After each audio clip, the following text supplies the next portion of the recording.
గ్రంథంలోని ప్రవక్తలందరిలో కూడా chief of the profit ఏలియా అండి. కారణం ఏంటంటే ఏలియా చాలా ధైర్యవంతుడండి. ఆహాబు జెజబేలు యాక్చువల్గా లెబనాన్, అది బాలు దేవత ఆరాధన తీసుకొచ్చినప్పుడు కార్మెల్ పర్వతం మీద టెంపుల్ కట్టి అషరాదేవి బాలు భార్యాభర్తలకి టెంపుల్ కట్టి ఆ పూజారిని పూజించి యెహోవా ప్రవక్తలను చంపేది. ఈ జెజబేలు కాలంలో మన ఏలియా ప్రవక్త 16 అద్భుతాలు చేశారండి. He made 16 miracles. ఆయన శిష్యుడు ఎలీషా 32 అద్భుతాలు చేశారండి. అయితే ఆయన పుట్టింది ఇక్కడ తిస్బైట్, సొంత ఊరు. అక్కడి నుంచి వచ్చి ఇజ్రాయెల్లోన ఆయన కార్మెల్ పర్వతం మీద సవాల్ చేస్తుండే, అంటే ఈరోజు మన తిరుపతి కొండల మీద సవాల్ చేసినట్టు ఏలియా. ఇప్పుడు ఏలియా తన దుప్పటితోటి ఇది కొట్టగానే చీలిపోద్ది. ఇటుపక్క ఏలియా ఎలీషా ఇద్దరు వస్తారు.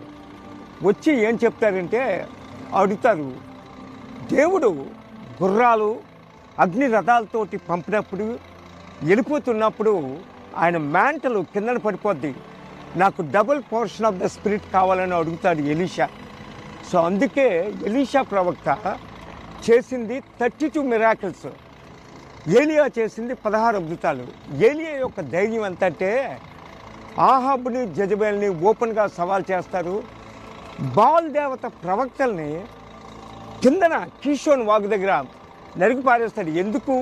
ఒక సింగిల్ ప్రాఫిట్ అంతమంది రాజుకు సంబంధించిన బయలు ఆ జెజబేల్ యొక్క ఇది సపోర్ట్తో ఉన్న వాళ్ళని కిందకి తీసుకొచ్చి నరికాడండి. అంత ధైర్యవంతుడు.